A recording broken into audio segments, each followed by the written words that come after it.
So, Hello. today, this is MAGA Central. That's right. MAGA headquarters right here, boys. Because we have two MAGA heads. You know what I said, two? One right there, one right there. Well, there's a third one here. Muhammad, the diversity unicorn, is also... He was on way before MAGA. He was QAnon. You're officially outnumbered. He was big into QAnon back in the day. He Still is. Still trusting the plan. Well, Q still operating behind the scenes. No one mentions him. You know, whenever QAnon and Q goes dark kind of thing, you know, and that's when the real shit's happening. When you don't hear a lot from Q, you know that's when he's working overtime. You'll start getting worried. In Langley. In an office in the bowels of Langley.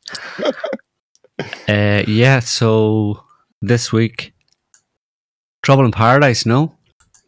Seems a bit so. It's all gone... Trouble in Kekistan? Or is it all just... Trouble in Kekistan. Is it all just for the lols? Is it just...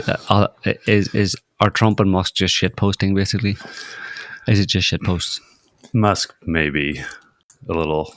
Yeah? Doing a little shitposting. I think Trump probably less. Doesn't know what shitposting is. No, he doesn't. He doesn't know. Yeah, I think he's legitimately upset, but he gets mad because people don't, say, yes, you're the best, you have the best ideas. Don't like what he likes. Yeah, that's my big, beautiful bill. You should be loving it like me. Yeah. You don't like it like me, so I don't like you no more. Right, so we can start with the BBB. Yeah, what's the BBB all about? The big beautiful bag of bullshit. Big, beautiful. Well, I think, Bill. Early on, I thought Musk had rightful criticism, as did like Thomas Massey and Rand Paul, and they didn't like that there was a bunch of stuff in there that was, pork and beef. They're doing some favors to New York and California with the SALT, which increases the amount of tax breaks for people, and specifically in those areas and not for the middle class. But that's just a little thing. And the AI, taking the regulations away from the states, that's not cool. You don't mess with states' rights in the U.S. Right. And I don't even know if Trump knew that was in there, because we know he doesn't read anything. Right. Apparently nobody read that bill. No. Even Marjorie Taylor Greene actually admitted that she voted for it without reading it. Right. Which is... How can you even say that? I know. Yeah. Obviously you can do it, but how do you just openly say that, or it's openly known? And that's not the first time. There's been many different bills over the years where... So, I just don't get it. How can you vote for a bill, a series of laws, basically enacting a bunch of different laws without actually knowing what is in it? Does that not like create problems down the line in the sense of like, oh, did I vote for that? Yeah, no. I think it's more like it's Trump's bill. I'm a Republican. Yeah. So I kind of have to vote yes on this, and as long as I vote within party lines, it's a problem not just with Democrats. So people understood the general outlines of it, so I don't have to read every page type thing. They understood like that it was. The main thing that the main argument for it is that it's basically tax cuts. Yeah, across the board. That'll increase the inflation. Supposedly, right. You see the competing like arguments about that say no, it's not going to. Oh, yes, it is, and it's just right. Most people just so break it down a little bit. It's like you've got like the kind of like meat and potatoes of what the bill was extending Trump's original tax cuts from 2017 that were set to expire. Mm-hmm. Right. So that's kind of like the main crux of it is making them. Extending them so that way they don't go away, because if you don't extend them, then it goes back, which means that the tax burden dramatically increases for everybody who had been benefiting from the tax cuts up until now. So he wants to feed the base, keep the base happy, right? Yeah. Yes. But that's where the projected massive, as I understand it, that's where the main projected increase in deficit in the debt and so comes from, because you're reducing tax revenue. There's going to be a projected continuation, or that goes back to the SALT cap, which is state and local tax cap, and they want to it's increasing it from the 2017, which was at 10%. Yeah. He wants to bring it up to 40%, and that actually hurts the middle class. And that's what like people like Rand Paul and Thomas Massey are talking about, how they need to just go back to what they were doing in 2017 with the tax cuts, keeping it at 10%. Right, and why does it hurt the middle class if it's increased to 40%? Surely Because they get an extra tax break. The vast majority of people who will be affected by the increase in how much you can deduct from your state and local tax payments are not middle class people. And right. So essentially what this was, actually the people in the Trump administration admitted it, was that this was a favor to New York and California Republican politicians to get them to vote for the bill. Right. For the one big beautiful bill. They had to put that in there to get it passed. It's just a favor. Yeah. And so like, that's I think when it comes back, we go back to Elon Musk, I think that's a legitimate complaint. And that's where like this all kind of started, was him saying like, this stuff, we shouldn't be doing some of this stuff. And then, how Trump, he doesn't like it when people say that. Because they don't understand. Yeah, and this similar thing happened earlier this year with Thomas Massey complaining about the continuing resolution bill, and he's like, "We're gonna primary Thomas Massey because he's not agreeing to what my continuing resolution." And so it's like Trump takes an ego hit, and when he does that, he lashes out seemingly. So. Is it going to cause, according to Musk retweeted someone, or did he say it himself? Anyway, he agreed with the idea that it's going to cause a recession in the second half of this year. That's what Elon Musk said. Yeah. Right. Yeah. So, and he's a bit pissed as well because he went in there, supposedly saved all this money, allegedly, maybe did, maybe didn't, but saved a bunch of money for the government, for the country, through cutting all these programs, these USAID and etc., Doge stuff. But then Trump just takes all those savings, dumps them back into other programs, and adds even more to it. So rather than, it's kind of like somebody comes into my house, audits me because I'm running a deficit, or I've got a, what do you call it? I've got a lot of debt. I'm going to cut my spending. So I come in and say, look, well, you've got 3 cars. You don't need 3, you only need 1. So we're going to sell 2 of your cars. And you don't pay insurance and all that. So your outgoings now, after when we get rid of these 2 cars, are going to be a lot less. You're going to save money and your debt's going to be reduced. And I go, cool. So you've reduced my debt by that amount from taking away 2 cars. I only need 1. Cool. When that audit or whatever turns it back, I go and buy 4 more cars. With using the money that I saved from selling the 2 cars, and I went into more debt to get 2 more cars, so now I've got 4, and the auditors are like, what the fuck? So it seems to me that's kind of what, at least from the point of view of Doge and the supposed savings that Musk has been making in his 6 months there, all that was for nothing. Right. He wasted his time, basically. Because he expected Trump to follow on with trying to cut the debt, by not proposing and getting passed a big, beautiful bill that is super heavy and just increases the debt ceiling, right? Or requires the debt ceiling to be increased. Like he added to the defense, like the defense budget went up a couple of $100 billion or something from last year. Yeah. But then that's to kick out all the immigrants, right? If you want to secure a country, you need more money for it. Because a lot of it went for that. A lot of it went for immigration, border control and all that kind of stuff. So it's like people can't expect to get what Trump promised without a certain amount of spending.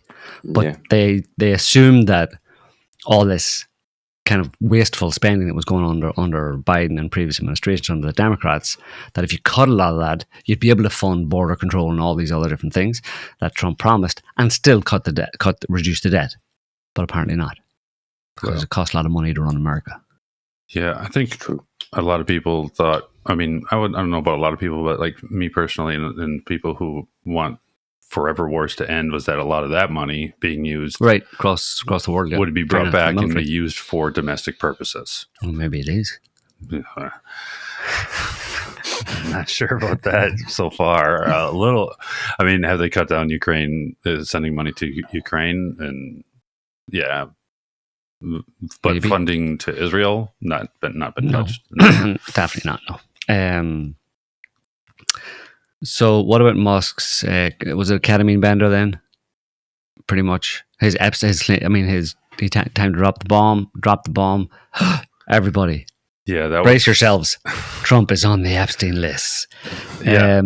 Everybody who was paying attention knew that Trump was on the Epstein list or was named there as having been someone who had contacts with Epstein. Everybody knew that. So what was Musk implying?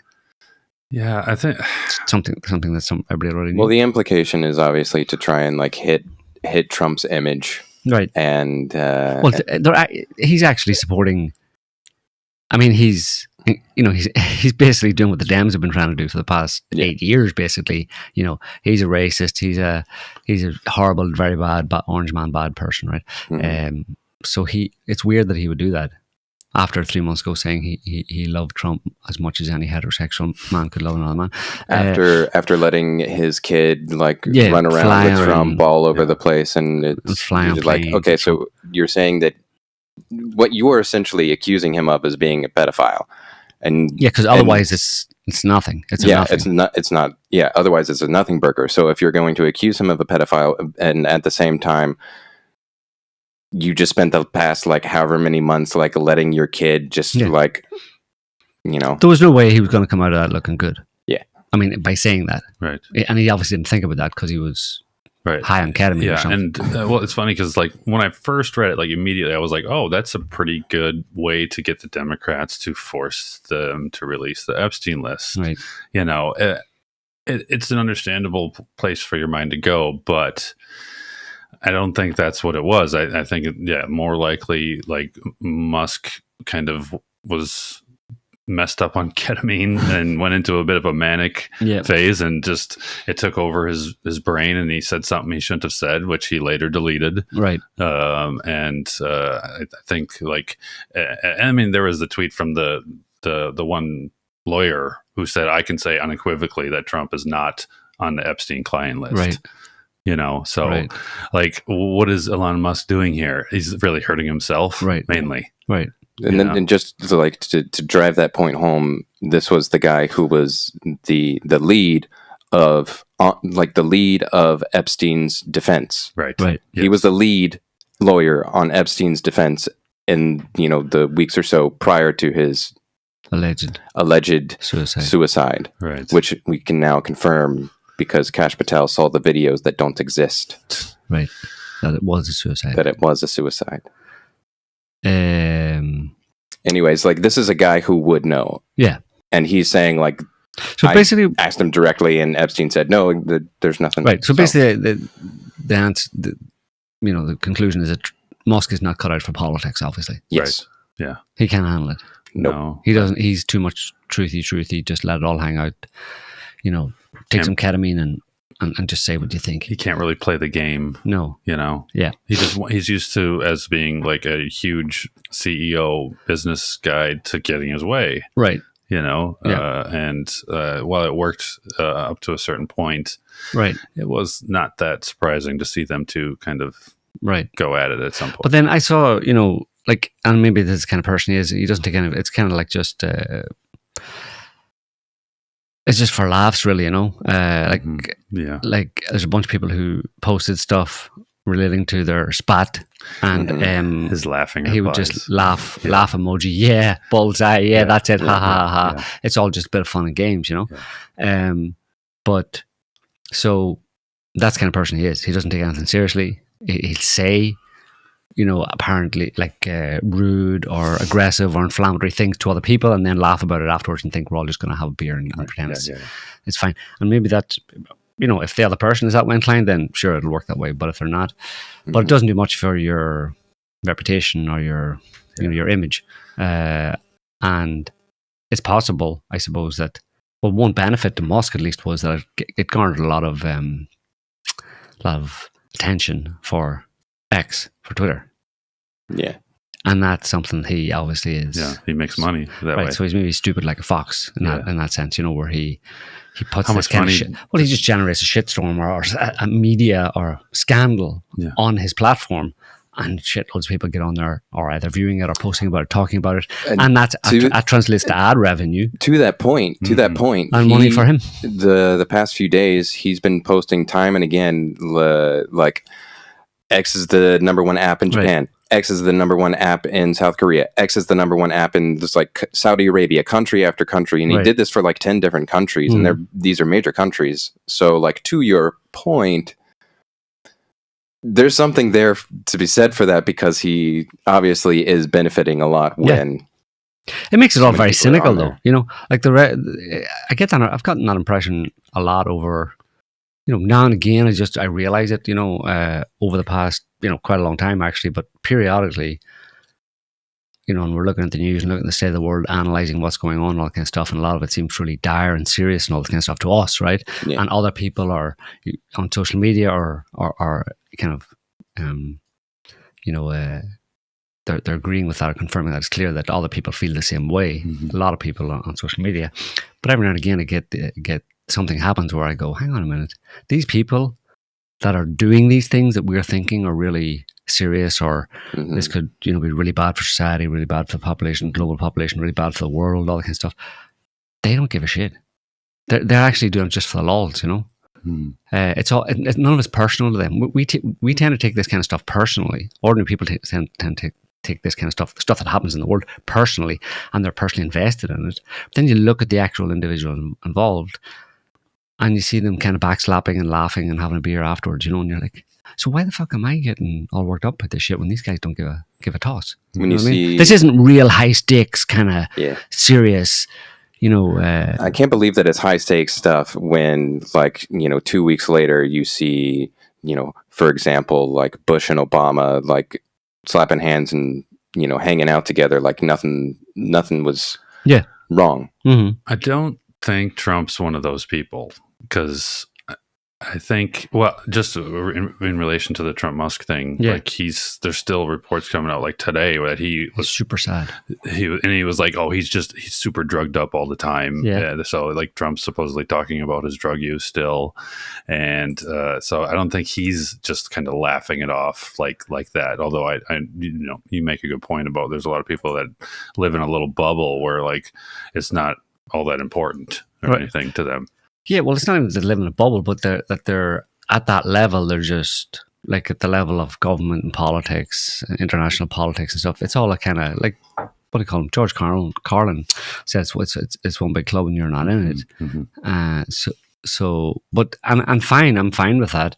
But I just now and again I give myself a wake up call and go, look, these people. I mean, it's hard to know. It is obviously the trajectory that the world's on doesn't seem to be good, and objectively it seems to be dangerous, but it makes me question like the whole Russia thing and stuff, and you know, threat of nuclear war and all that kind of stuff. I kind of try to remind myself about obviously the media as well, trying to scare the shit out of people and all that kind of stuff, when that's not actually what's going on. That there's no intention, that even in the Russian government, then they know that there's no, even despite the way they talk about the West and all that kind of stuff, and make veiled references to nukes and stuff, that they know there's not going to be any nuclear war, you know. So a bit theatrical. It's all a bit theatrical, yeah. And we the little people tend to take it too seriously, you know.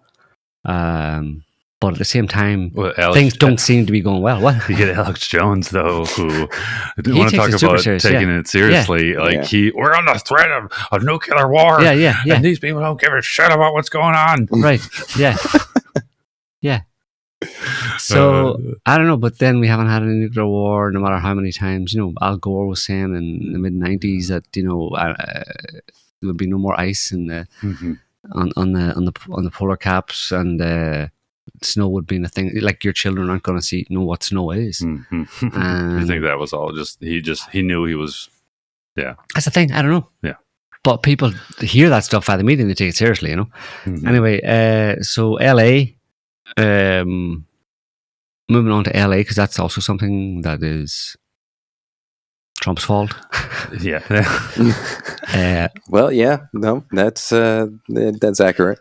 I've got a couple of videos here just to so we can see what kind of thing that's been, you know, going down. in LA. And what was it? 86? Was that the LA riots in 80? Was it 86 or 96? You know when that guy got But killed? the early 90s is Was it early 90s? when they were on video, the cops were on video beating. right. The name escapes me right now. But Yeah, that black was guy. that was 91 or 92. Okay, 91. Yeah. There's just one. I mean, obviously, this isn't all LA, but did you get it, Scotty? It's kind of Mad Maxy. Yeah. Yeah. You boys like Mexico?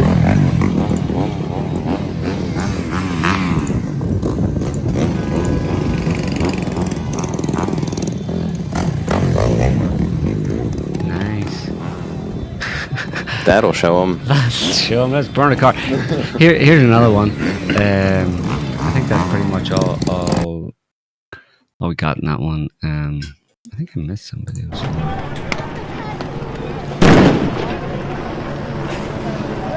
Stephen eating human after. Okay.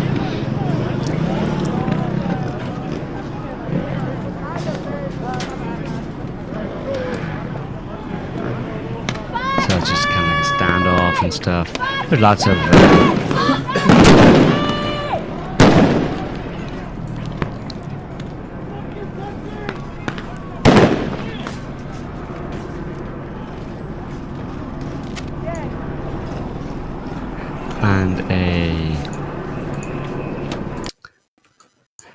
You can extrapolate from that, but here's a picture that might sum up Mm-hmm. Yeah, what's going on. They want to come to the U.S. and then they want to fly the Mexican flag Yeah, here. yeah. Why did you leave? You Because could have done that down there. California used to be part of Mexico. Yeah. Well, they can have it. They can have it. Yeah. Give it back. They can have it. I mean, No. yeah, I know what you mean. No. Screw them. Send in the National Guard and send them back where they came from. Yeah, is Did that what see you think? Yeah, 100%. You see the pictures of the bricks, just like they did Yeah. 4 years ago? Yeah, 5 so there's years a mix here of obviously people, mostly Mexicans or South Americans, who are in the country, undocumented, Mhm. but working jobs. Some of them anyway, working jobs that, or maybe just doing alternative jobs like being a gang member, which is also a job. You don't pay a lot of taxes. Get that Soros money. Get Soros money. And ICE is coming in and trying to identify whatever list they've got, and they're taking them and abducting them off streets, and these people are out protesting because these are fathers and mothers who are workers who are being taken off the streets, and they're contributing to the American economy. Who's gonna like pick your watermelons, Bo? Who's gonna pick the watermelon that you're gonna go home and munch on? Huh? There won't be any. You won't have any. We'll just run out of watermelons. Yeah, and you'll be fine with that. Yeah. I mean, as long as they're gone. Yeah. Yeah. So who's going to racist. build the houses? Who's going to work your garden? Yeah. That kind of thing. Right. We can figure that out. You figure it out. You can. Yeah. But then did you see what even the mayor and Gavin Newscum? That was Newsom. Newscum. That's what Trump called him. Newscum. In his Truth Social post for basically preventing the ICE from doing anything about this stuff. So, Right, but Trump sent in the National Guard, basically. Yeah, I don't know if they've actually 2000. if you've seen them on the streets yet. But, Yeah. that's what he's said. I'm sending the National Guard in to take care of this problem because Karen Bass and Gavin Newscum are useless, which is true. These are troops. So first troops arrive in LA after Trump sends the National Guard to curb immigration protests. Trump's use of the National Guard is unusual, according to the BBC, according to Reuters. Trump's decision to federalize the National Guard, which is normally under state control, is unusual. The military forces website said it was brought under federal control using Title 10 of the U.S. Code, the same law Trump used during the civil rights era. Well, Well, Oh, it's it's also the what same law that was used during the civil rights here. You see what that? Trump tried to do it on January 6th, and Pelosi did not allow it as well. Yeah. Which is another interesting little tidbit about this is like you had the January 6th insurrection, which was people just like walking around in the Capitol building, and then there was an absolute shitstorm of investigations and arrests and whatever.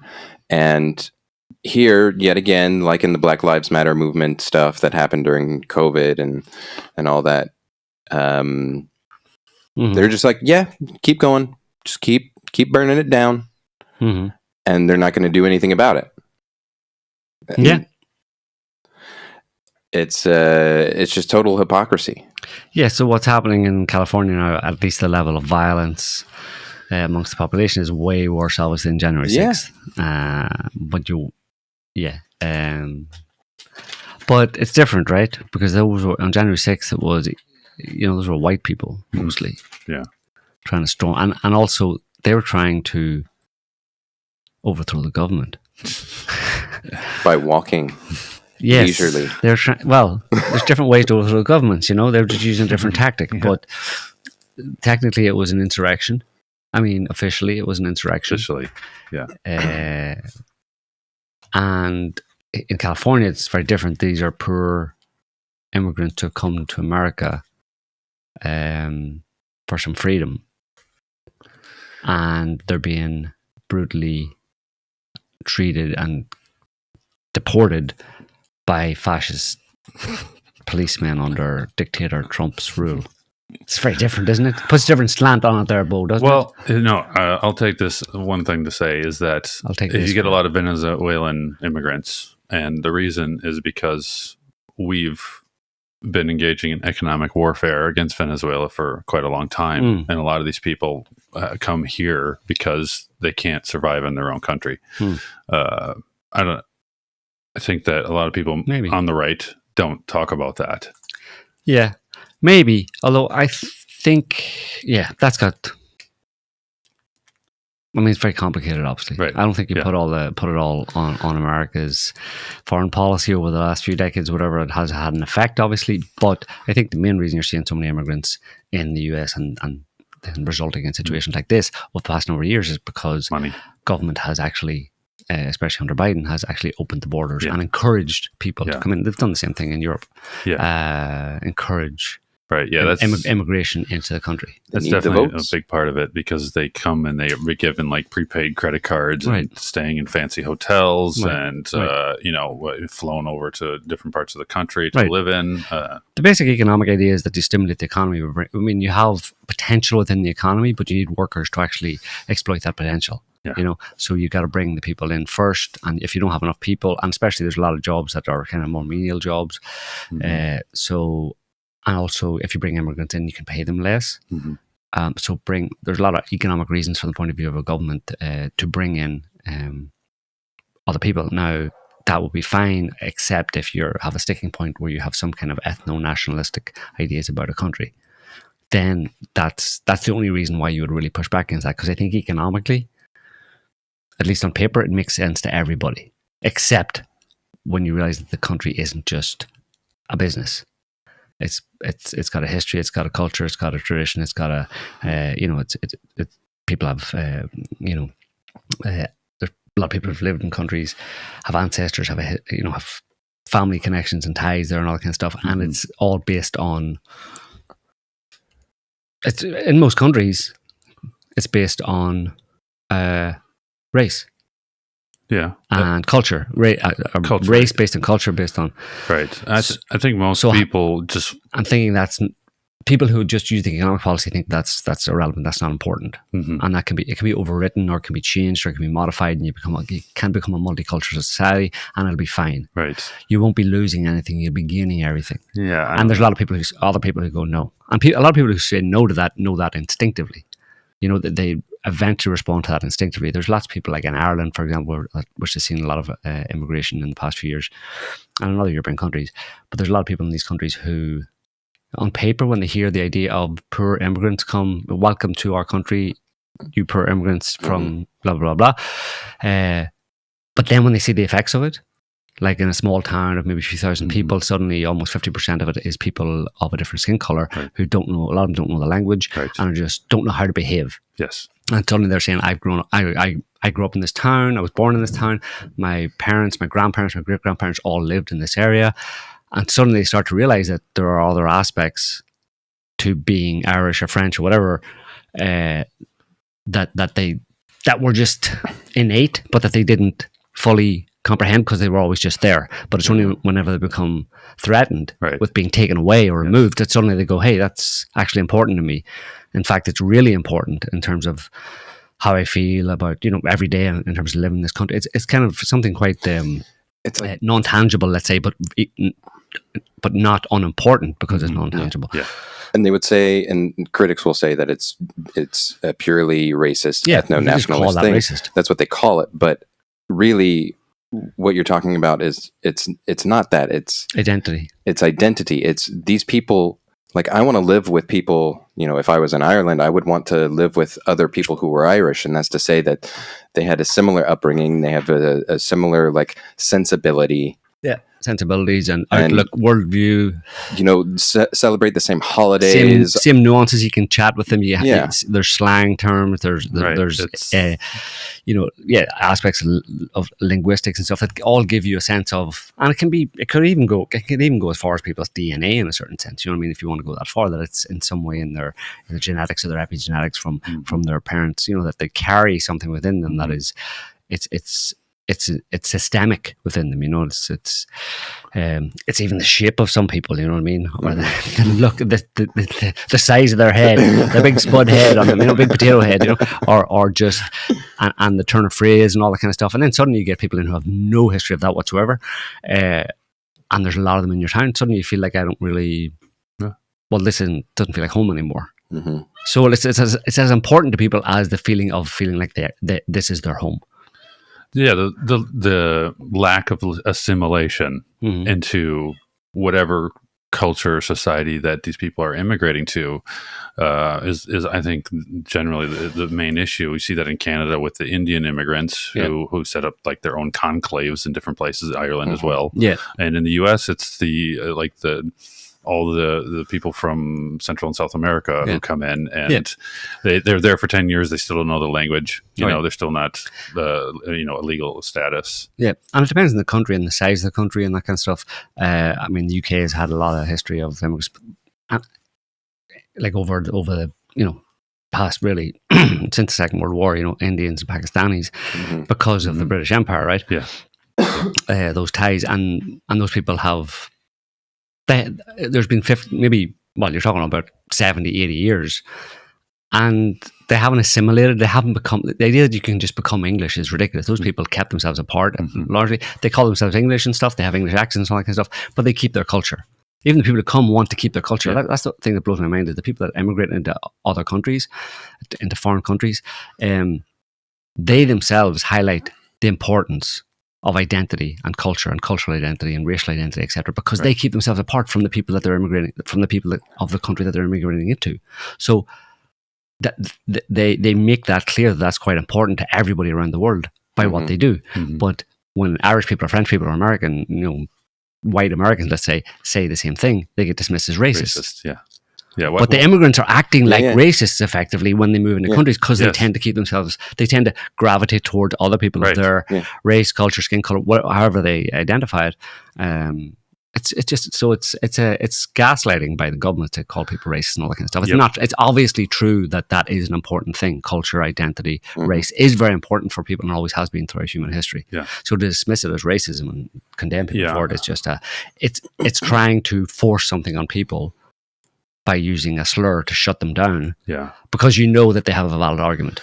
And it's part of the social engineering of chaos and division in a society to actively kind of create this situation and not force these people to assimilate. Hey, you got to learn our language. You got to learn the norms. I mean, a lot of places. If I went to Russia and wanted to live there, they would make me do these things. because they understand the importance of it. it. And it would take a generation. It would take you to go to another country and have kids. Yeah. And it'd be those kids who would then have a much better chance of really becoming Russian, for example. Yeah. So it takes a whole generation. Right. And that's assuming that you encourage those kids to fully assimilate into the country. Yeah. And don't find a bunch of other Americans in Russia, live in the same town together, stick up an American flag, eat hot dogs and Twinkies and what else do you do? Careful, I haven't eaten. 4th of July, celebrate the 4th of July and eschew all things Russian, Yeah. which happens quite often. Yeah. It's crazy because there's places in Ireland, even within countries, Yeah. where you think everybody in Ireland is Irish, but if I move to, say, the other side of the country, which isn't that far, but let's say I move to the other side of the country, I could move there I could be there for 30 years and I would still be seen as an outsider in another part of Ireland. I would never be fully accepted in that sense. You know what I mean? Yeah. So that kind of stuff goes back a long time, and it's so well known. It's just like it's like, duh, yeah, everybody knows that. They know it in their bones type thing because they live it every day. But suddenly now it's like being questioned as or called racism or something stupid, when it's just something that is completely natural to human beings and has been forever. And it's not something you can just dig out and say that's racism. You're just going to cause conflict, basically. You're going to piss people off.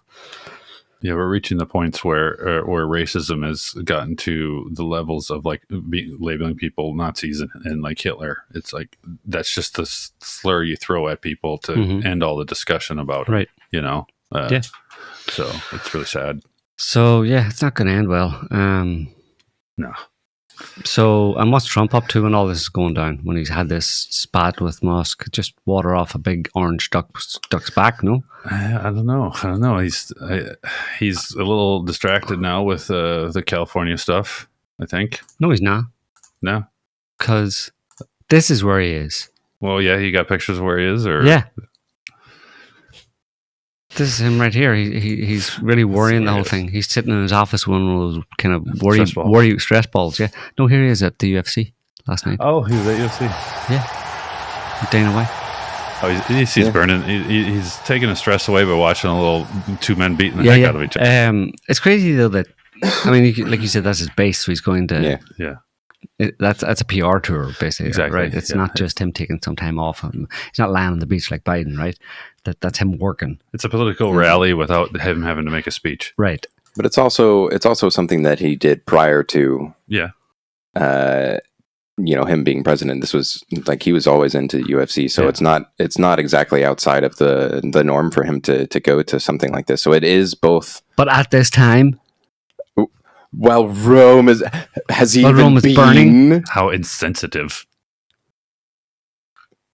I mean, I think you'd see criticism if it was a Democratic president doing something like that during a riot from people on the right, So it's like they on both sides they play these games like, oh, he's not running the country, he's at a UFC fight, blah blah blah blah, blah. And it's like, dude, that's not how it works. That's not how it works. Yeah. Yeah, they have quite a naive version of. Well, that's the thing. I was saying, Trump's obviously different. He's quote unquote a man of the people. He's not a polished politician. Hasn't been brought up in that milieu. Doesn't know how it works. Didn't understand in his first term, and obviously in his second term, that the White House is the job of the president for a long time has been probably since JFK has been a ceremonial position. Right. You're just there's the front man. You're the PR guy, right? The people elect you as I like the look of him. Look at Obama. He's good at dancing. I want him to be president so he can go off on tours and talk to people and then talk to us and tell us that everything's going to be fine, to maintain that social contract or maintain the appearance of that social contract where the people give power to politicians to take care of the big difficult stuff so we can get on with our normal lives. So Trump. That's so the president and most presidents in most Western democracies anyway are just effectively ceremonial positions. They go around shaking hands, public face, while the guys behind the scenes who have been running the country, the long-term senators, congressmen, and deep state or intel types, they're the ones who direct both domestic and foreign policy. And the government the White House the president just goes, yes, gets a briefing and just reads it out and signs off on it. Yeah. So Trump comes in and decides that he's actually going to try and exercise the powers of the office of the president, which are significant. Nobody's used to that. No. And in his first term, they went after him and didn't want him to do that. They got very annoyed at him trying to do that and tried to impeach him 3 times and all that kind of stuff. And but in his second term, it seems, after they tried to assassinate him,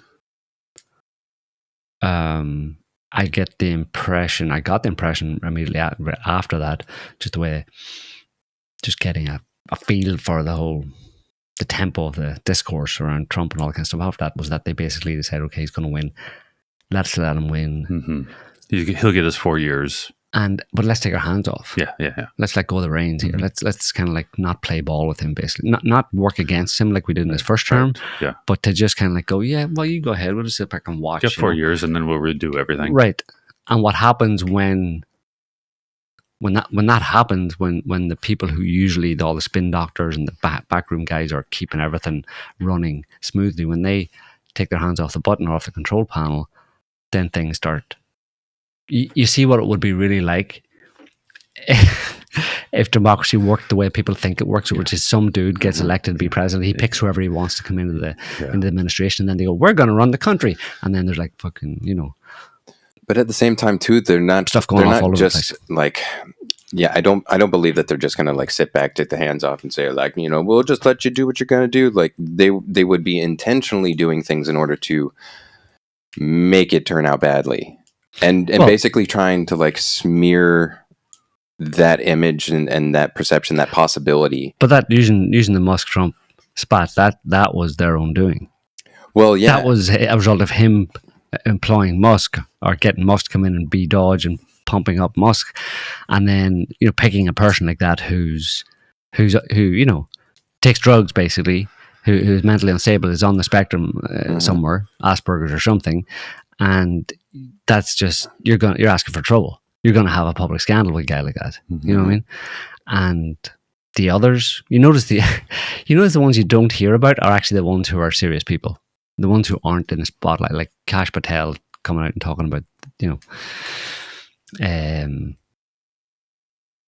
about the Epstein, or Epstein did kill himself and all that kind of stuff. But you don't hear very much from Tulsi Gabbard or FK Jr.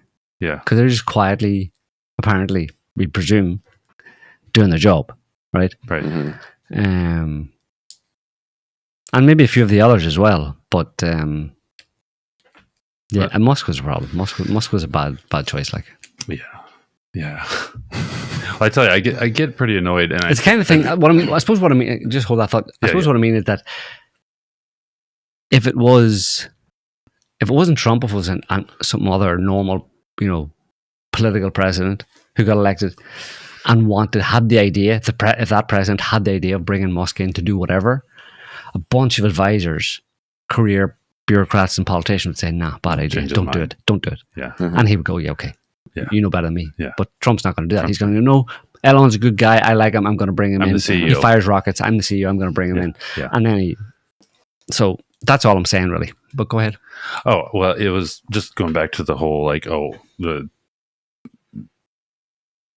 Trump is actually running the country, is like all the people who were annoying me, and I tweeted about this, who were saying, well, Biden, who was really running the country during the Biden years, because Biden was like senile. Right. And it's like Mike Cernovich and it's the people, and I'm just like, dude, you really think W was running the country? I mean, Jesus, how naive are these people to really think that one guy sits up there and runs the whole thing? Right.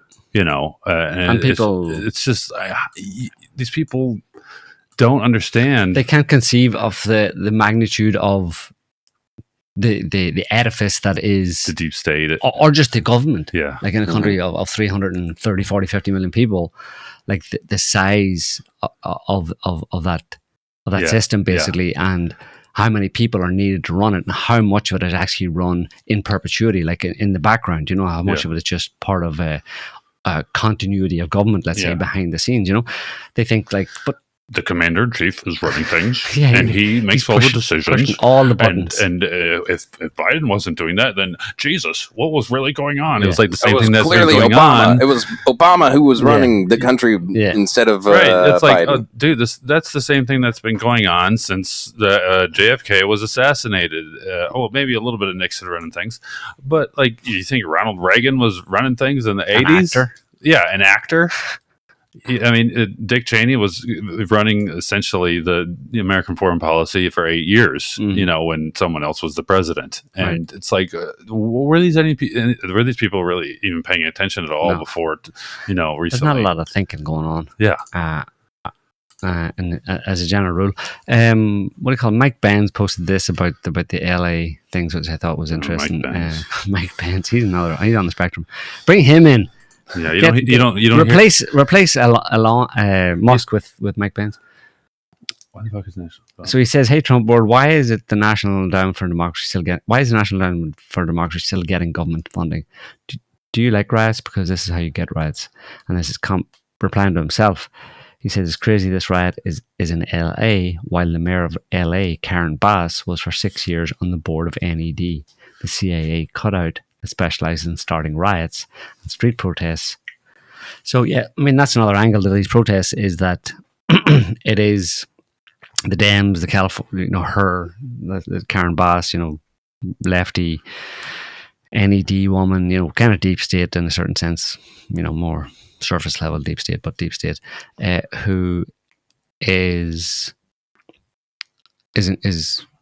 encouraging people, facilitating protests on the street to push back against. Like, they can't stop ICE from going in and taking immigrants off streets and deporting them. They can't do it themselves. They can't stop him doing it themselves. Like Karen Bass and other Democrat California politicians can't stop him directly, but they can whip up the population or facilitate the population to burn down. Well, that's essentially why they are in the position they were in. They were given that job because that was their job, right? To whip up the population and make things chaotic. And that's right. They wouldn't have been in that job unless they agreed to do that. Right. Weaponize the population. Yeah. Yeah. But I do find Mike Benz annoying because he never says a thing about AIPAC. Right. And I think he's a limited hangout. I just wanted to throw that out there right now. Really? Yeah. I mean, have you ever heard him say anything about how much money the U.S. is sending to, Israel? No. Nobody's allowed to, though. And you see a lot of these people. Some people say it. Yeah. You said it just now. Yeah. Well, I mean, Theo Vaughn, who was not even right in any side. He asked J.D. Vance the other day. Yeah, and J.D. Vance gave a ridiculously, basically neocon answer. Right. Because at that level, you're not allowed to. Yeah. Those people are not allowed to. Yeah. Politicians, etc. And then there's some other. But Mike Benz is Jewish. I know. Yeah. So you're asking, like, why doesn't that Jew call out the Jews? No, I'm just saying he doesn't do it. Of course, because he's Jew. Like, people like who say, well, this guy's so, it's like, well, he's got a limit to his usefulness. I would say that much.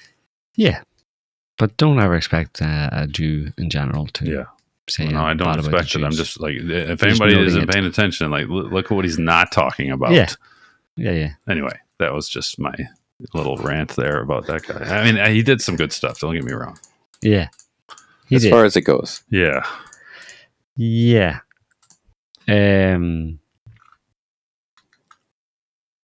Yeah, and then so we've got speaking of the Jews, we've got Greta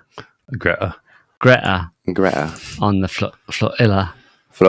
They're there now, aren't they? They land. There's a comms blackout.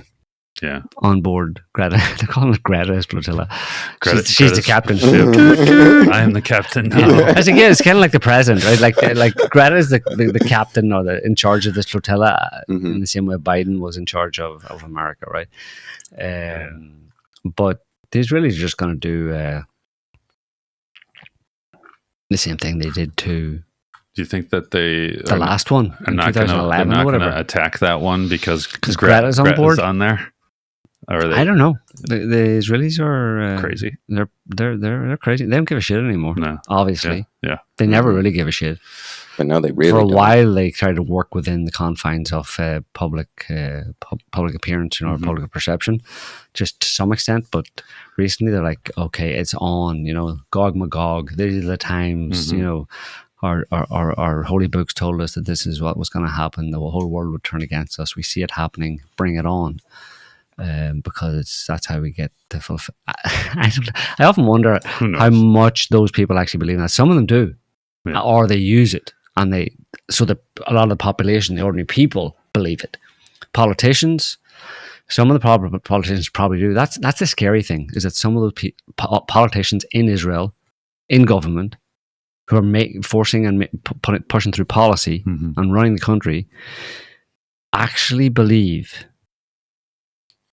the whole Israeli Jewish narrative in the Torah and the Talmud, and try to make it happen. Yeah, like the end times and all that kind of stuff. They actually believe that. There's ones above them who just instrumentalize that or weaponize that and use it to manipulate things and don't believe it at all. They know it's bullshit because they're actually smart. But it's scary to think that there are people who are supposedly intelligent, or maybe aren't, but have power, and actually believe in that kind of a fantasy. And that fantasy is bringing on the destruction of Israel. Is that what they're trying to do? Israel will be attacked. Just an attack. The world will turn against Israel and will be attacked. And Israel won't be destroyed, but it will be attacked. But ultimately, Israel will emerge victorious and subjugate all the guys. Isn't that just make a flight of fancy? Hey, and it'll be the second crucifixion of Christ. Yeah. And then the crazy Zios in America are saying, people are crazy. I don't know. Yes, do it. Keep going. Because if you guys bring on the apocalypse, then we get to go to heaven. Yeah, well, actually, I don't know if they believe that, but they're not the Christian Zionists, but the evangelicals who would support Israel, see Israel as a means to an end, because their narrative has, Israel gets destroyed, but that's when Jesus comes back and actually... and then they get to rule the world. So who gets to rule the world afterwards? It's like a thing from like 20 years ago. Remember with like W and the fundamentalist Christians and everything, all teaming up with like the crazy Israeli Jews because it helped. The fundamentalists want to be raptured. Well, and it was all to garner support for the war on terror, the quote on war on terror, invading Iraq and all that kind of stuff. And all these things have to happen, Basically, the Israelis and the Christian Zionists and the Israeli Jews, Zionists in Israel, all see anything bad that happens as good. Any conflict, any upheaval. This is all stuff like they've been waiting for so long for these end times to happen, and they have to be preceded by a lot of conflict. So, like, there's nothing bad that happens is actually bad. It's all good. So bring on, get those Iranians to attack us, because then that'll move it forward, and they're like a different species basically. It's like they're from, those kinds of people in general are like from a different planet. Like, I don't know how. Yeah. But I don't think they think very much at all, really. Is the problem. They're very simple-minded people, but not idiots at the same time. Yeah. They're cunning and smart and all that kind of stuff. That's what I mean. It's like they're just different planets. Anyway, so I don't know what's going to happen. The Israelis have said they're just going to go forward with the bombing Iran on their own. Don't know. Do you think? I don't know. It's very difficult for the Israelis because they know Iran has nukes.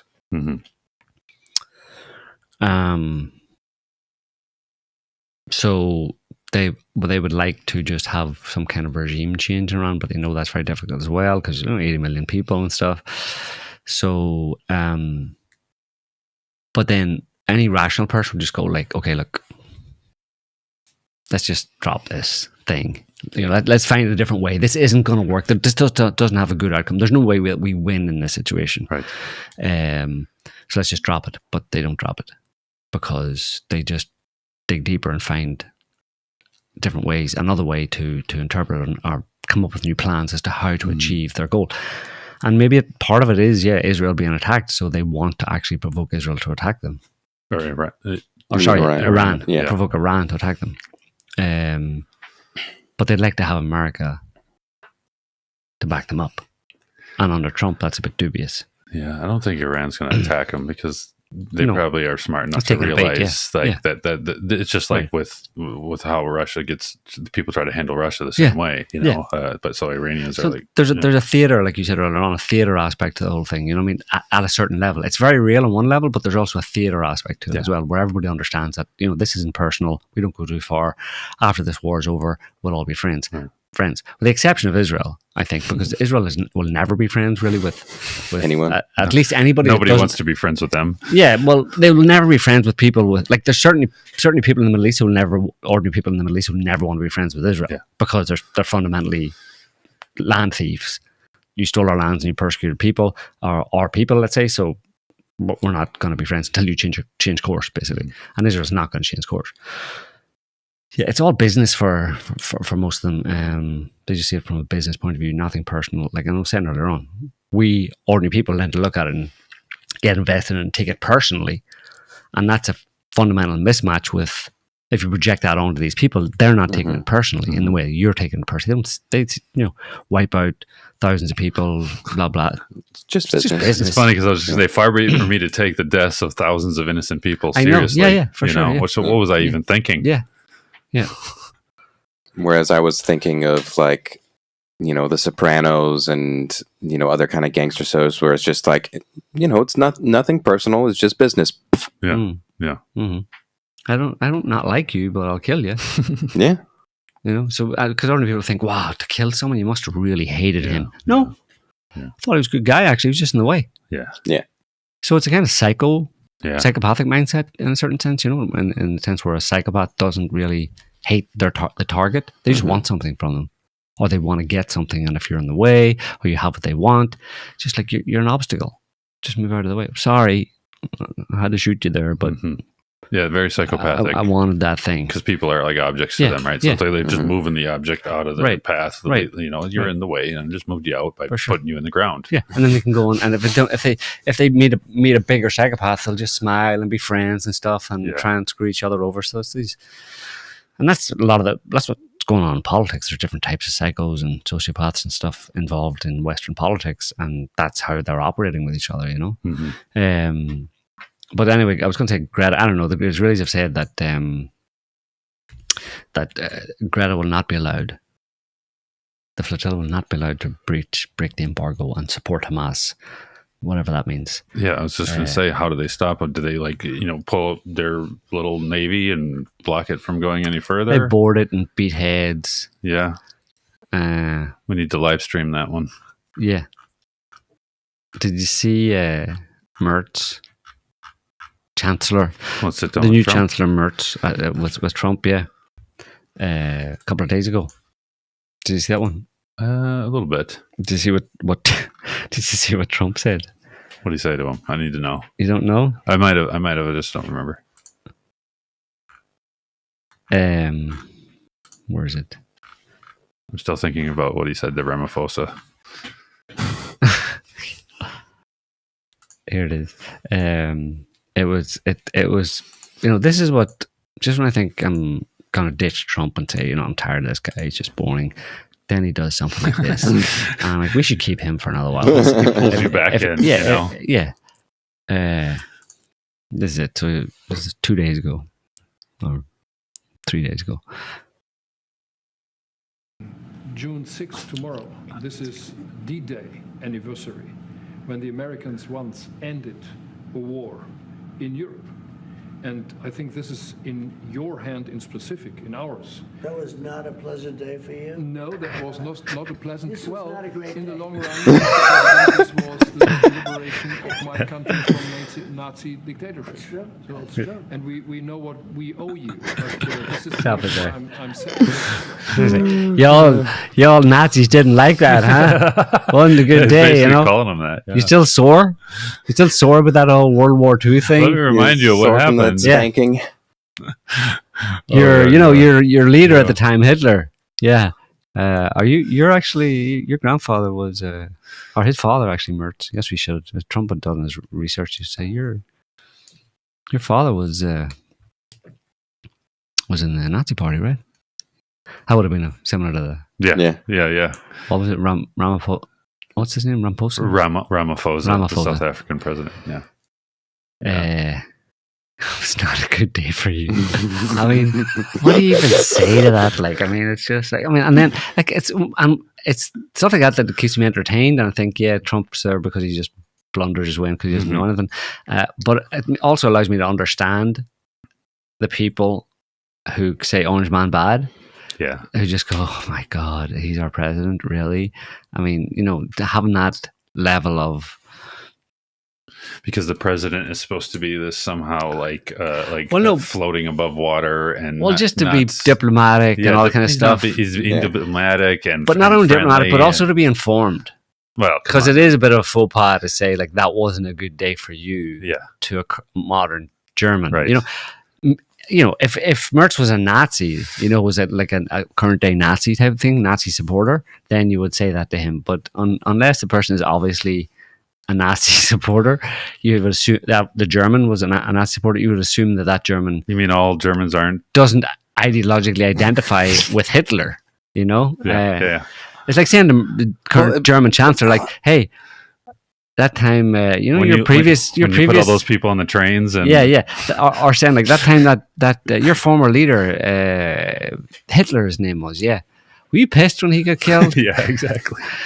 No. What was that like for you? Yeah. Like a modern day Nazi would go, I wish Hitler had lived on and had children, and then we could have established a global Reich, you know. But the average German would be like, no, I'm not really sore about the fact that the Americans, or the Russians actually, caused the downfall of the Nazi regime, and Hitler died. But it's like super appropriate though that he made this statement, this faux pas, as you called it, to Mertz. Why? Because his father's was in the Nazi Party. Well, his father was in the Nazi. Whatever. Like, that's irrelevant. What's more relevant is the fact that Germany is being Nazi. Germany is being Nazi-like in supporting Nazis in Ukraine. Right. Yeah.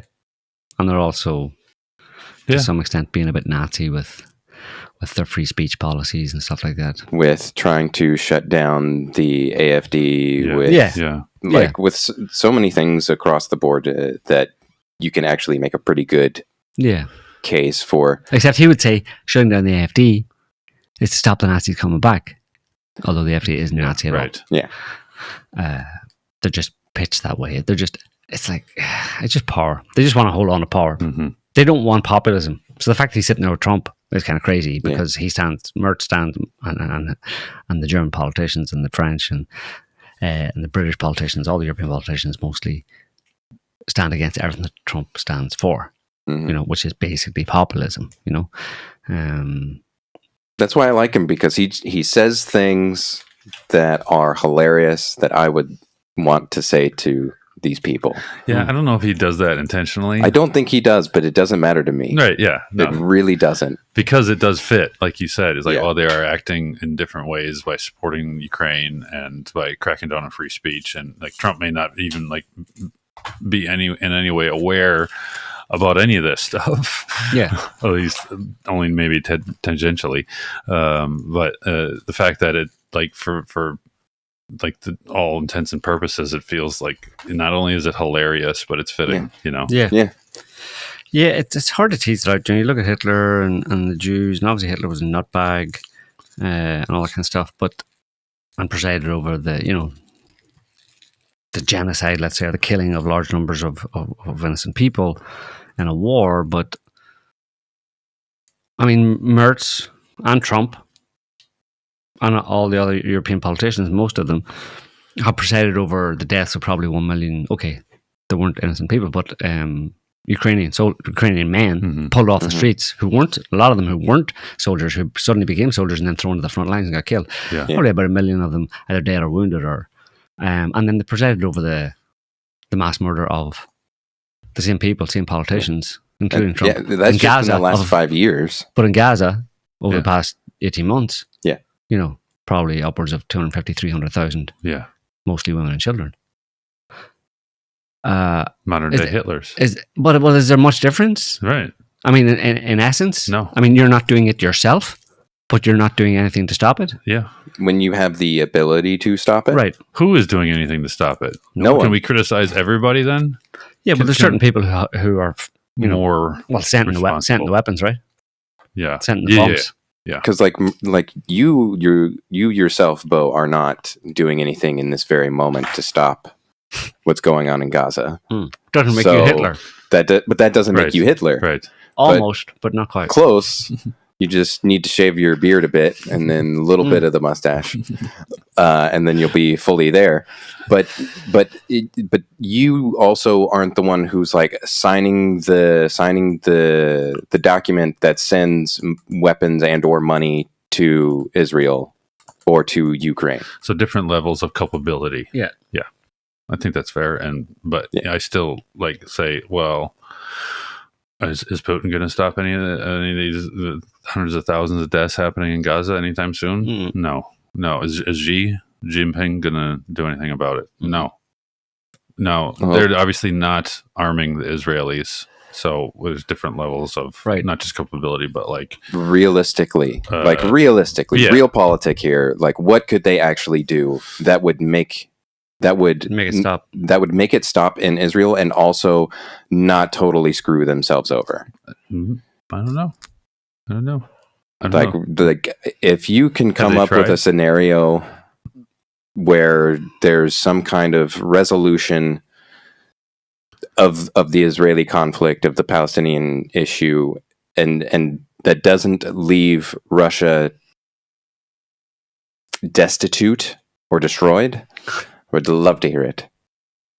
Because I don't see anybody going after Israel and coming out unscathed. Why not? Yeah. Because they have dirty bombs, because they're dirty. You think that's what's going on? Because surely the world could, a lot of major countries like Russia, China, and anybody else who felt the Spanish would be happy to join in and stuff, would be just sanctions, right? Embargo. What do you call it? Boycott. Yes. Boycott Israel. Stop sending stuff to Israel. Yes. Squeeze them. Have a siege of Israel. Yes. They do it with other countries all the time. Yeah. Yeah. Except bring Israel to its knees. It's not what they do, and it's like, at least try something. I'm not saying like go in and bomb them and then let all their little dirty bombs hit Moscow and Madrid and wherever else, but like use these levers that America has used against countries. This gets to the heart of the question that people keep asking, no one knows the answer to, which is, what is the leverage that the Israelis have? We presume that they have, because no one does anything about it. Right. We need to find out. Find out. What is it? What is it? You tell me. I wish I knew, because if I would, I would be tweeting about it or something, but I don't understand, and it is a source of frustration. Like, at least trying something with, it just, if you see children and innocent people being killed every day. Like the Americans for years have been going, especially Samantha Power and stuff at the UN and stuff, talking about the right to protect, and they invaded. Gaddafi was bombing his own people, so they had to bomb Libya for 7 months straight to protect the innocent people, and the Uyghurs in China. They shout about it all the time, and then when it actually happens, because most of that was just like propaganda bullshit. When it actually happens, they far from even, they don't even say anything in protest, really. Mm-hmm. They keep sending weapons. So you can't believe that they actually care about ordinary people at all. Right. I mean, if you have any sense, just pure common sense says these people don't care. They don't care about the average person. They don't mind that large numbers of people get killed. They're not willing to take any steps when they have an actual genocide happening right under their noses. Mm-hmm. Yeah, we can't do anything. Sorry. And you're like, why? Well, it's kind of complicated. The complication is I don't have a conscience. Yeah. Or Israel has too much leverage. That's the thing, because you're like, from the Western government's perspective, like, I can see that being the reason why they don't do anything is because they actually don't give two shits. Right. But But for leaders who do seemingly seem to have something of a soul and a conscience, the question is, why don't they do something? Well, there's not very many of them, for one thing, and they're not exactly very powerful when compared to those who are within the cabal of consciencelessness.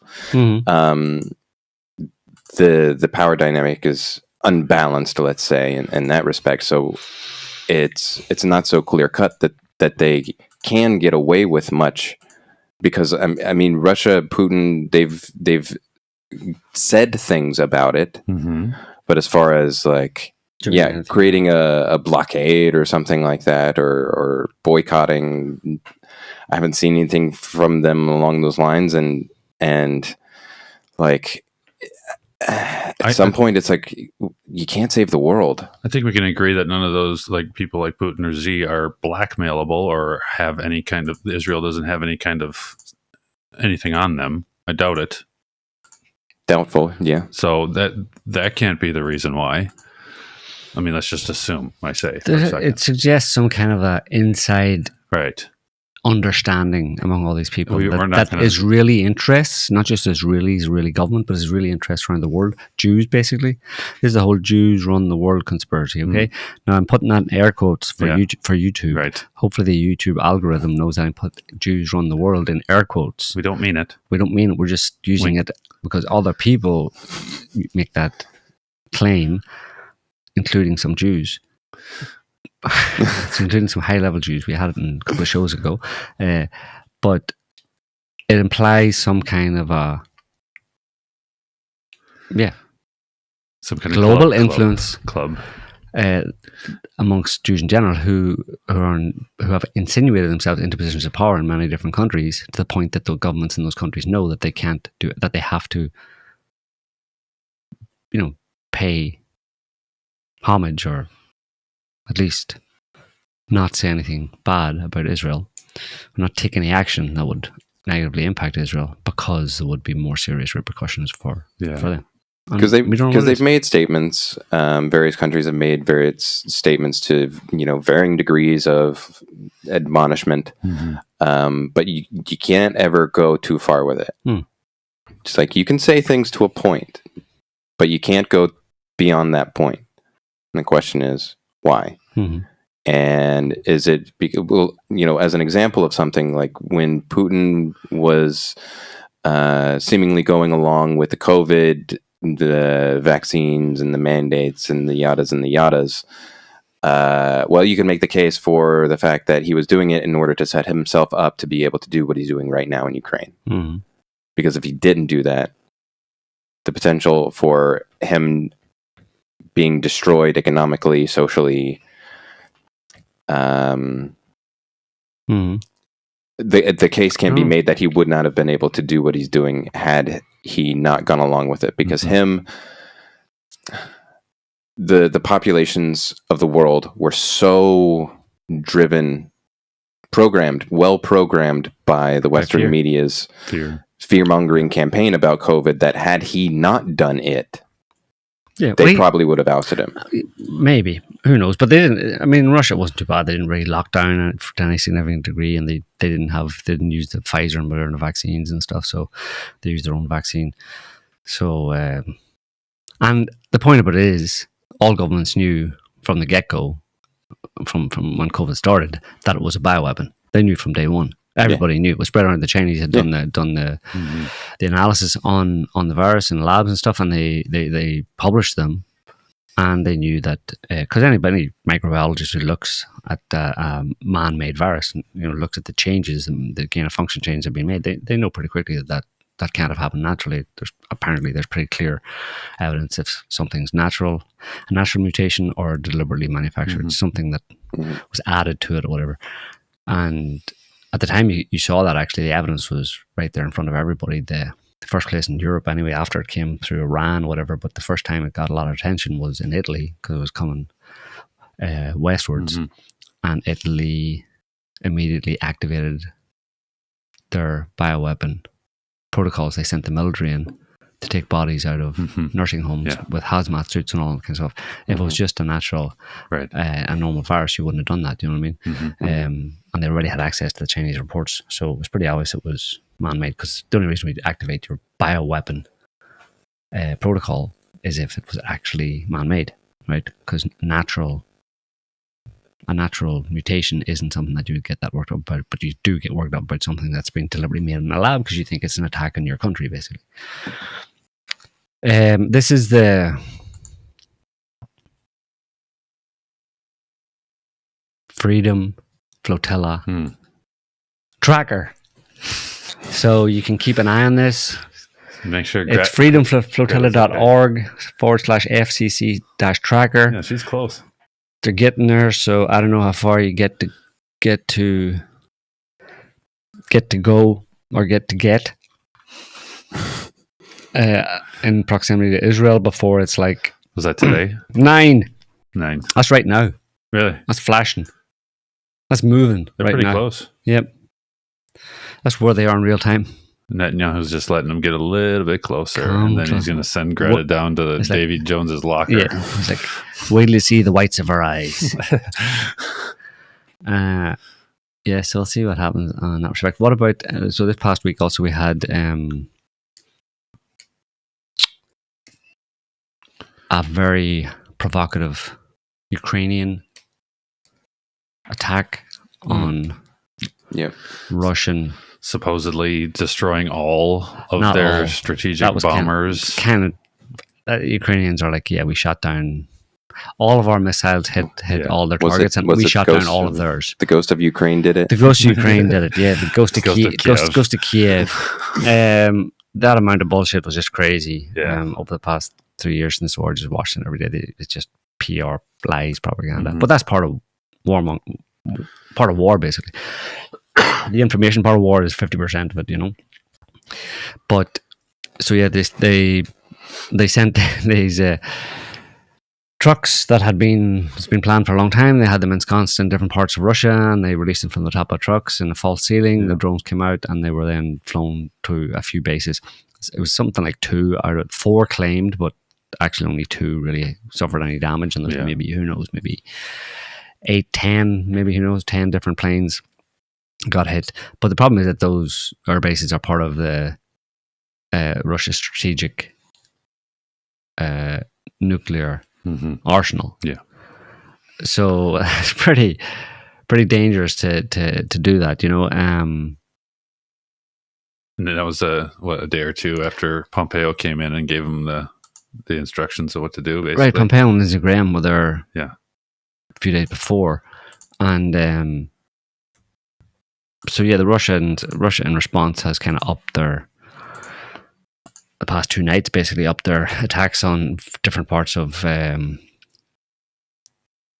different targets within Russia. And, you know, there's claims they're going to be targeting more of the kind of high level government facilities as well, you know, like the Ukrainian SBU, intelligence agency headquarters and stuff like that, trying to take out different people and stuff, you know. Like there has been a significant response from the Russians, and it's not over yet, basically. There's more to come, basically. But I thought this was interesting. This is just from, it was the same day or the day after that happened. So like I said, they launched the drones out of trucks, and this is in Jane's Defence magazine. UK's Project Volley launcher to explore rapid launch of UAVs using fans. So it kind of interesting makes you wonder who's actually waging the war in Ukraine, really, like, apart from using Ukrainian bodies to throw at Russian missiles or Russian I'm pretty bullets. Sure it was either Lavrov or some other high level one that said it's just the Western, like, basically intelligence agencies that were running that operation. Right. You know, they just came right out and said it. I mean, they've said it before, but just specifically for that one. So the picture there is a Mercedes Sprinter, a file photo of a Mercedes Sprinter van of the type that the UK MOD is looking to transport launch UAVs from under Project Volley launcher. UK MOD has issued a prior information notice to industry for the development of a rapid launch capability for unmanned aerial vehicles using vans. Posted on 4th of June, the PIN is geared at new capability to be developed under Project Folly launcher and delivered in early 2026. The system must be transportable by vehicle, a large body Mercedes Sprinter truck, threshold, or regular Ford Transit van equivalent objective. Seeks to launch 5 fixed-wing UAVs within 4 minutes of each other and to then recover them within a maximum of 10 minutes from that first launch. So, perfect example of, them using Ukraine as, which has been Testing more or less all along, ground. a testing ground. Yeah. A testing ground all along for testing new technologies and testing particularly drone warfare. They're all learning lots about drone warfare and they're developing, updating their... they're such arseholes. Anyway, There was the take about how the attack was at least partly an attempt to derail the Istanbul peace talks to get the Russians to pull out to make them look bad, which they didn't do there because they're not idiots. right. And also right now, past couple of days, there's really are the Russians have like something like 6,000 bodies in refrigerated trucks Was it that many? at the border of Belarus. Yeah, 6,000. Yeah. Wow. Waiting to hand it over. Yeah. Hand them over, and the Ukrainians going, "Nah, we don't really want those." Yeah. It's like, and then the Russians respond by posting a list of all the names, lists on the internet, release the names of all the names so family members can see if their lost loved ones are on the list to then put pressure, to try and put pressure on the Ukrainian government to actually accept them back. These are like your people that you sent to war. These are your heroes, right? But you're like, nah, don't want them. Bunch of scumbags, like. Graveyards are full, guys. Sorry, we can't take any more bodies. We've got too many dead guys already. We sent them over there so you guys would deal with them. Yeah.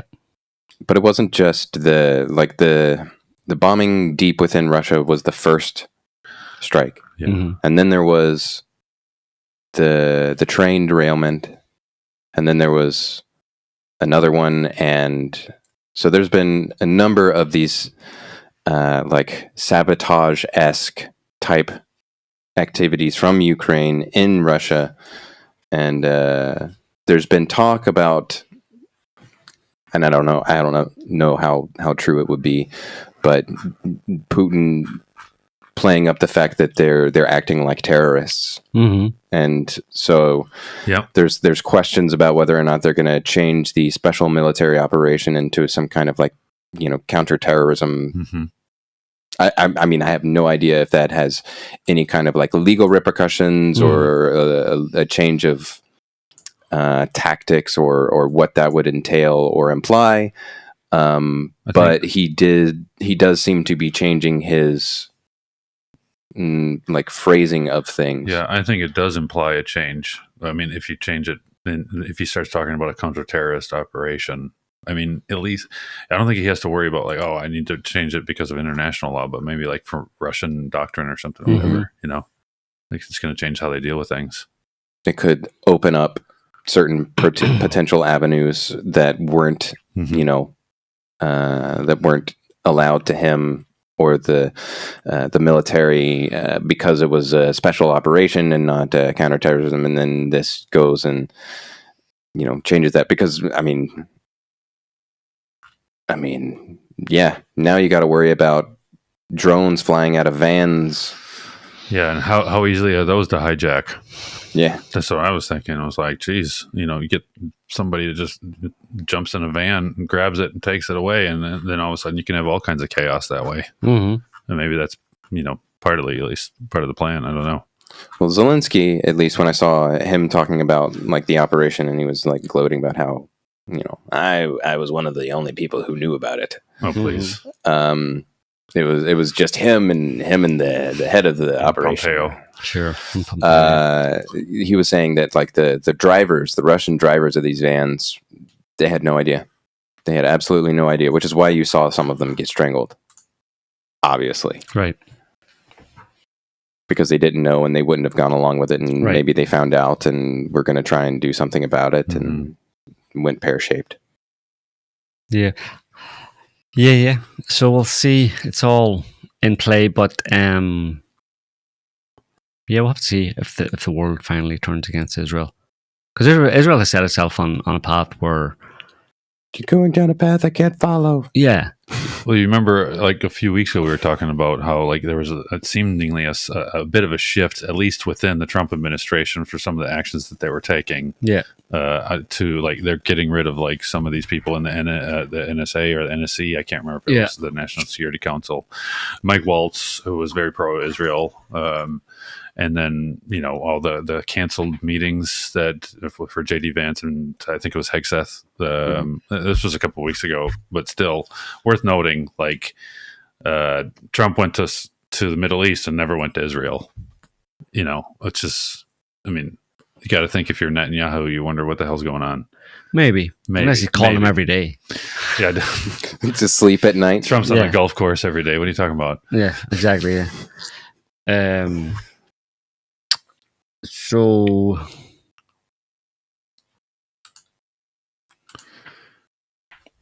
it's all, we'll have to wait and see. There's stuff coming out. The main thing, like I said, Israel set itself on a course where, it's ethnic cleansing. It's genocide / ethnic cleansing. You're talking probably 200,000. The numbers will come out. They're trying to delay it, so the numbers will only eventually come out in years to come, whatever. But it's probably something like between 200 and 300,000 people. The vast majority of them just civilians. Yeah. Most of them, up to 60-70% of them, women and children. Mm-hmm. So how do you come back from that? Maybe you do in this world because it's not personal, right? And everybody just, once you say, "Oops, sorry, didn't mean to do that," and then everybody accepts you back into the national community. Well, they tried a whole human shield nonsense.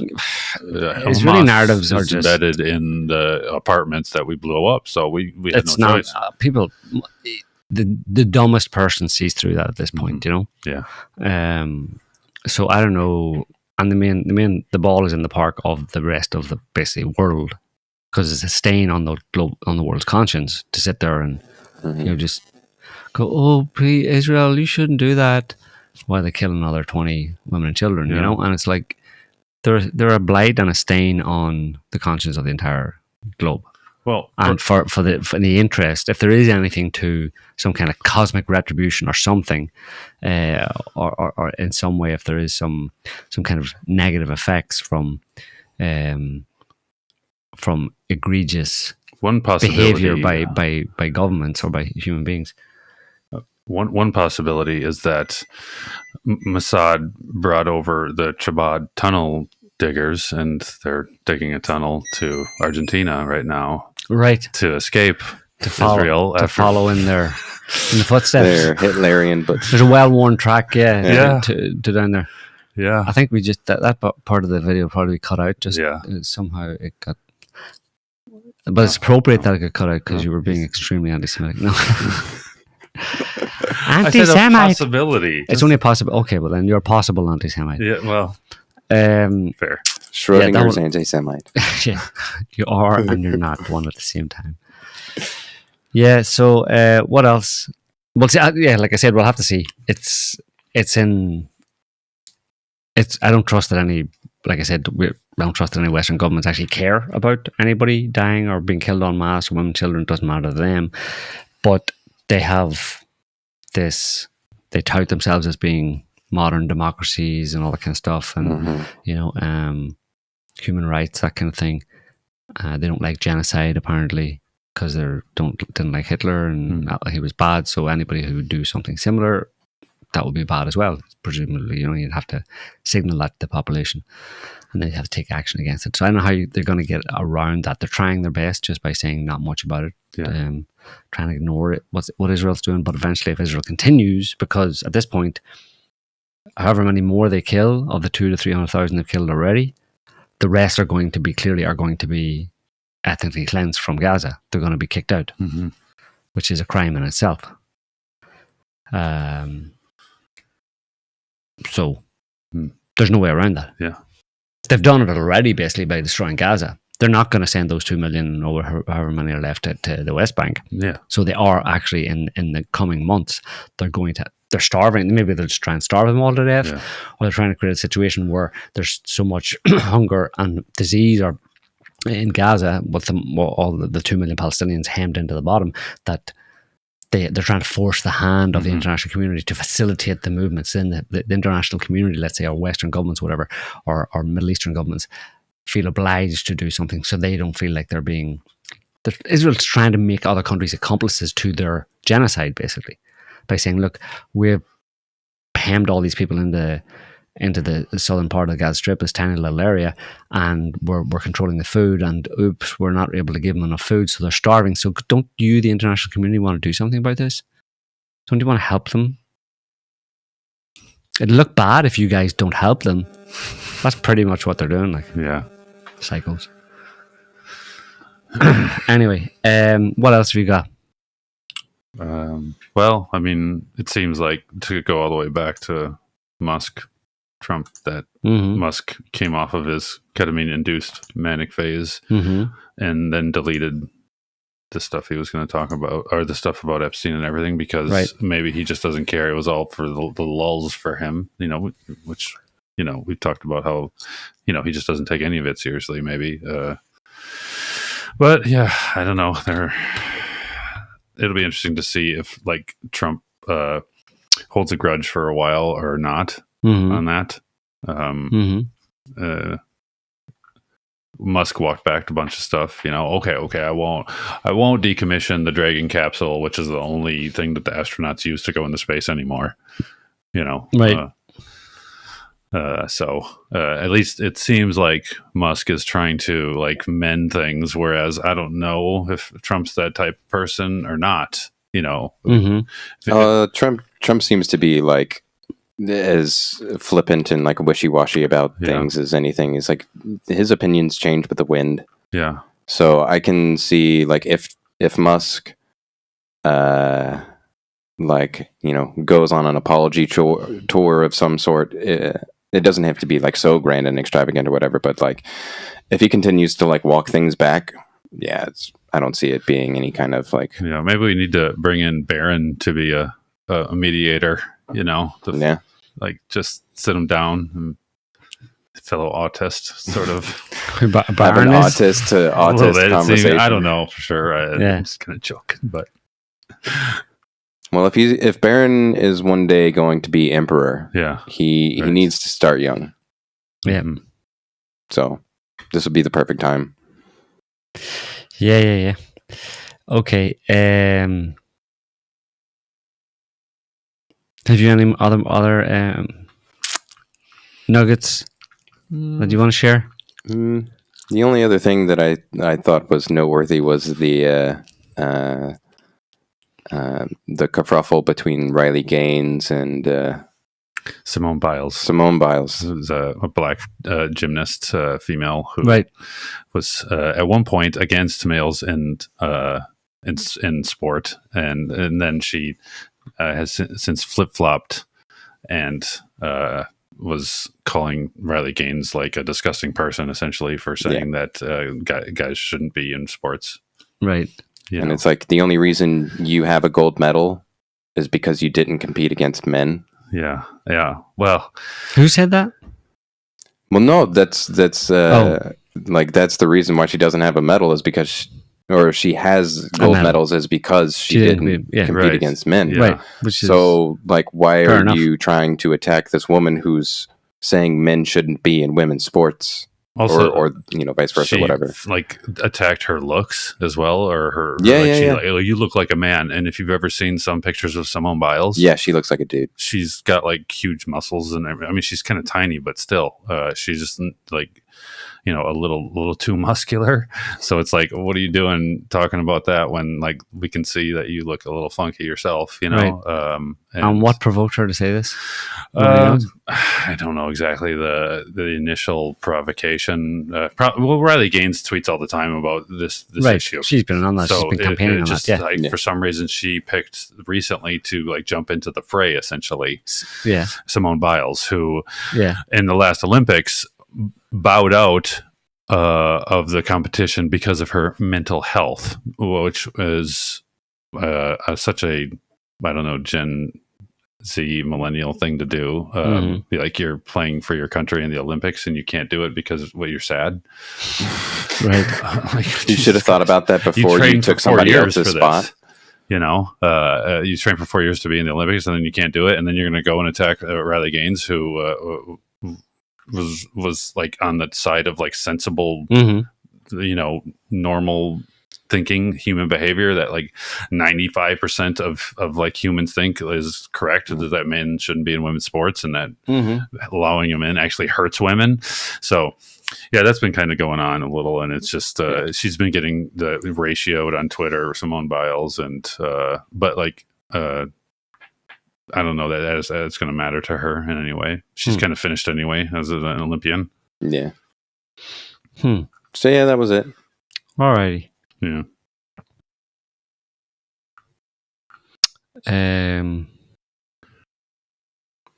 Yeah. I ain't got a joke for today though. What? No dad jokes? Maybe. Maybe you found one. Just find the good ones, you know.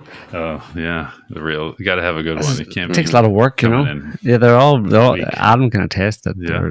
they're all top Top quality. quality zingers. I mean, I've heard them. So, Oh yeah, Are they? You But don't did you agree? hear them in? Were you there? Have you been? Yeah, you have to be there. Have you been? I did that one already, didn't I? yeah. No one remembers, Joe. No one remembers it. Everybody remembers them. They're imprinted on people's minds. The one about superglue. I superglued my thumb and my finger together. Yeah. Yeah, What happened? it'll be okay for a while. Oh. Okay, that's enough. That was the second one. That was a repeat. Yeah. I Yes, got it as wasn't many as good laughs the the second second, time. It was second time really as it cool. did the first time. Well, I thought the 10:30 show was the same as the 9 o'clock show. It is, Come yeah. on. Yeah. All right. We'll be back next week with an actual dad joke that has not been recycled. Made up on the spot. Yeah, I used to hate facial hair, Really? but then it grew on me. Oh, isn't that something? Why did the Scarecrow win an award? Was that on there? Because he was outstanding in the field. That's an old one. I knew that one. I'm not gonna do that one. That's like so old. Oldies but goodies. But baddies. All right, yeah. So we'll leave it there for this week, folks. We hope you enjoyed the show, and especially our two MAGA commentators giving Merca. MAGA commentators. MAGA commentators. There'll be less freedom next week, maybe. Well, yeah, for sure. We hope you enjoyed Everywhere. the Second Amendment Yes, and the First Amendment. giving you inside scoops on how a MAGA head actually thinks, and now you know. So now everything becomes clear. Now you know why America's in the state it's in. After listen to these two guys. These two retards. Yeah, so we're back next week with another show on whatever bullshit's been going on between now and then, of which there probably will be quite a lot, as there usually is. So until then, have a good week. See you later. Bye. Can't stop the signal now.